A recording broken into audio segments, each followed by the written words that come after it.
ইন্ডিয়ায় গেছি আছে আরো 5 বছর আগে কাজ করার জন্য গেছিলাম। তারপরে ওখান থেকে এই 5 বছর পরে ওখান থেকে আমাদের পুলিশওয়ালা ধরেছে বাংলাদেশি করে। মানে পুলিশ বলার পরে ওখানে আমরা ওনার জিজ্ঞেস করে তোরা বাংলাদেশি না? আমরা বলি যে হ্যাঁ আমরা বাংলাদেশি। আমরা স্বীকার করেছি আমরা বাংলাদেশি, কারণ বাংলাদেশে সব কিছু আছে, আমাদের বাংলাদেশে সব কিছু আছে, তাই বাংলাদেশে আমরা স্বীকার করেছি। স্বীকার করলে আমরা পুলিশে ধরে নিয়ে এসে বাস ওই পর্যন্ততে আমাদের 17 তারিখ ধরেছে, আজ আছে 1 তারিখ। 1 তারিখে আসে আমাদের এই জায়গায় নিয়ে আসে। 1 তারিখে আমাদের এই জায়গায় নিয়ে আসে। 17 তারিখে ধরেছে, আজ আছে 1 তারিখ, তাহলে 18 দিন হয়েছে। 18 দিন ওনাদের কবজায় ছিলাম, আমরা আন্ডারে ছিলাম।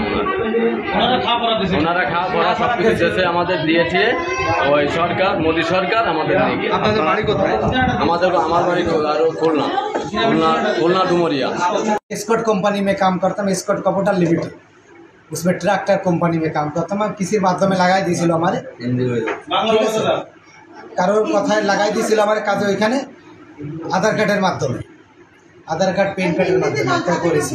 এখন নাগরিক দিইনি, এখন যেখানে বাঙালি দেখতেছে সব বলে বাংলাদেশি।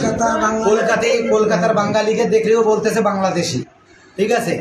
আমি সব প্রুফ দেখাচ্ছি, তা প্রুফ দেখানো কাজ আছে না, সিবিআই আছে, ক্রাইম ব্রাঞ্চ, যে যেরকম আমাকে বাংলাদেশে যেখানে ডিবি পুলিশ বলে ওইখানে ক্রাইম ব্রাঞ্চ বলে সিবিআই, এরকম ধরে ধরে পেপার ছেড়ে ফেলাচ্ছে। আর সবচেয়ে বড় কথা, আমরা বাঙালির একজনের ক্লিকবাজি করতেছে, মুখবাড়ি বলে, মানে আপনারা ধরেছে তারপরে বলবে কি পাশের আরেকজন আছে। আমি যেখানে থাকি সেখানে কোনোদিন আমি কাবাডির কাজ করি, কোনোদিন।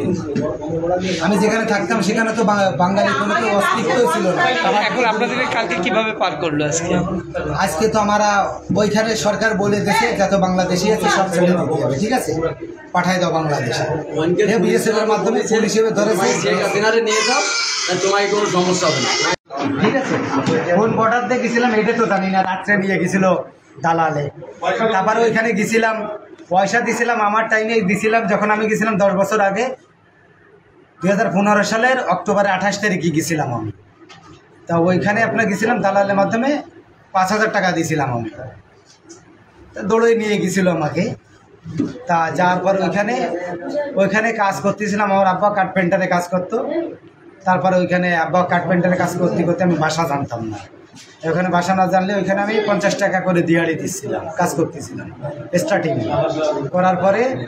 তারপরে ওখানে ফার্নিচারে ব্যবসা করতাম, ব্যবসা করতে করতে আধার কার্ড বানাইছি, পেন কার্ড, ভোটার কার্ড, ডোমোশিল মানে নাগরিক সার্টিফিকেট, সবই ওদেশে নাগরিক হয়ে গেছিলেন আপনি। A to Z যে নাগরিক সার্টিফিকেট বানানোর জন্য যেগুলো প্রয়োজন পড়ে সেগুলো বানাইছি, কিন্তু নাগরিকের সার্টিফিকেট দেয় না, ঠিক আছে, নাগরিকের সার্টিফিকেট দেয় না। কিন্তু ওদেশের লোক সবার কথা খারাপ বলবো না, মানুষ ভালো।